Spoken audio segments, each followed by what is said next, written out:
പൗലോസ്ലീഹ ഹെബ്രായർക്ക് എഴുതിയ ലേഖനം 9-ാം അധ്യായം 15 മുതൽ 28 വരെയുള്ള വാക്യങ്ങൾ. വിളിക്കപ്പെട്ടവർ വാഗ്ദത്തമായ നിത്യ അവകാശം പ്രാപിക്കുന്നതിന് അവൻ ഒരു പുതിയ ഉടമ്പടിയുടെ മധ്യസ്ഥനായി.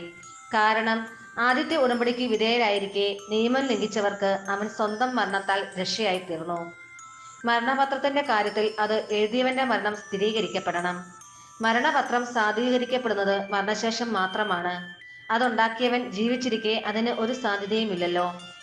അതിനാൽ രക്തം കൂടാതെയല്ല ആദ്യത്തെ ഉടമ്പടിയും ഉറപ്പിക്കപ്പെട്ടത്.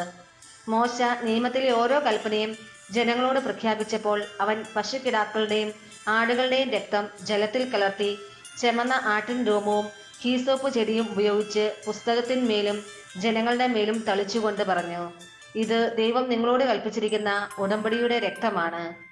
അപ്രകാരം തന്നെ കൂടാരത്തിന്മേലും ശുശ്രൂഷയ്ക്കുള്ള സകല പാത്രങ്ങളിൽ മേലും ആ രക്തം അവൻ തളിച്ചു. നിയമപ്രകാരം മിക്ക വസ്തുക്കളും രക്തത്താലാണ് ശുദ്ധീകരിക്കപ്പെടുന്നത്. രക്തം ചിന്താതെ പാപമോചനമില്ല. സ്വർഗീയ കാര്യങ്ങളുടെ സാദൃശ്യമായിരിക്കുന്നവ ഇപ്രകാരം ശുദ്ധീകരിക്കപ്പെടുക ആവശ്യമായിരുന്നു. സ്വർഗീയ കാര്യങ്ങളാകട്ടെ കൂടുതൽ ശ്രേഷ്ഠമായ ബലികളാലും.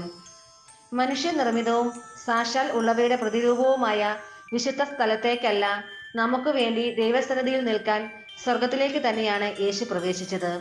അത് പ്രധാന പുരോഹിതൻ തൻ്റേതല്ലാത്ത രക്തത്തോടുകൂടെ വിശുദ്ധ സ്ഥലത്തേക്ക് ആണ്ടുതോറും പ്രവേശിക്കുന്നത് പോലെ പല പ്രാവശ്യം തന്നെ സമർപ്പിക്കാനായിരുന്നില്ല.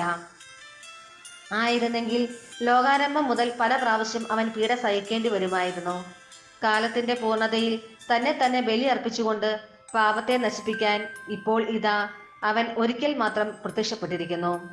മനുഷ്യൻ ഒരു പ്രാവശ്യം മരിക്കണം, അതിനുശേഷം വിധി എന്ന് നിശ്ചയിക്കപ്പെട്ടിരിക്കുന്നു. അതുപോലെ തന്നെ ക്രിസ്തുവും വളരെ പേരുടെ പാപങ്ങൾ ഉന്മൂലനം ചെയ്യുന്നതിന് വേണ്ടി ഒരു പ്രാവശ്യം അർപ്പിക്കപ്പെട്ടു.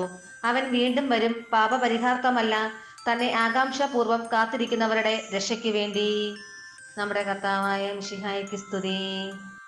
വിശുദ്ധ യോഹന്നാൻ അറിയിച്ച സുവിശേഷം 12-ാം അധ്യായം 27 മുതൽ 33 വരെയുള്ള വാക്യങ്ങൾ. ഇപ്പോൾ എൻ്റെ ആത്മാവ് അസ്വസ്ഥമായിരിക്കുന്നു. ഞാൻ എന്തു പറയേണ്ടു?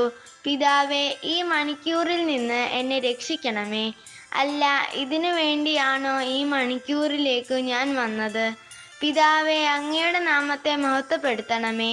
അപ്പോൾ സ്വർഗത്തിൽ നിന്ന് ഒരു സ്വരമുണ്ടായി, ഞാൻ മഹത്വപ്പെടുത്തിയിരിക്കുന്നു, ഇനിയും മഹത്വപ്പെടുത്തും. അവിടെ നിന്നിരുന്ന ജനക്കൂട്ടം ഇത് കേട്ടിട്ട് ഇടിമുഴക്കമുണ്ടായി എന്ന് പറഞ്ഞു. എന്നാൽ ചിലർ, ഒരു ദൂതൻ അവനോട് സംസാരിച്ചു എന്ന് പറഞ്ഞു. യേശു പറഞ്ഞു, ഈ സ്വരമുണ്ടായത് എനിക്ക് വേണ്ടിയല്ല, നിങ്ങൾക്ക് വേണ്ടിയാണ്. ഇപ്പോഴാണ് ഈ ലോകത്തിൻ്റെ ന്യായവിധി. ഇപ്പോൾ ഈ ലോകത്തിൻ്റെ അധികാരി പുറന്തള്ളപ്പെടും. ഞാൻ ഭൂമിയിൽ നിന്ന് ഉയർത്തപ്പെടുമ്പോൾ എല്ലാ മനുഷ്യരെയും എന്നിലേക്ക് ആകർഷിക്കും. അവൻ ഇത് പറഞ്ഞ് താൻ എന്ത് വിധിയിലുള്ള മരണമാണ് വരിക്കാൻ പോകുന്നത് എന്ന് സൂചിപ്പിക്കാനാണ്. നമ്മുടെ കർത്താവായ മിശിഹായ്ക്ക് സ്തുതി.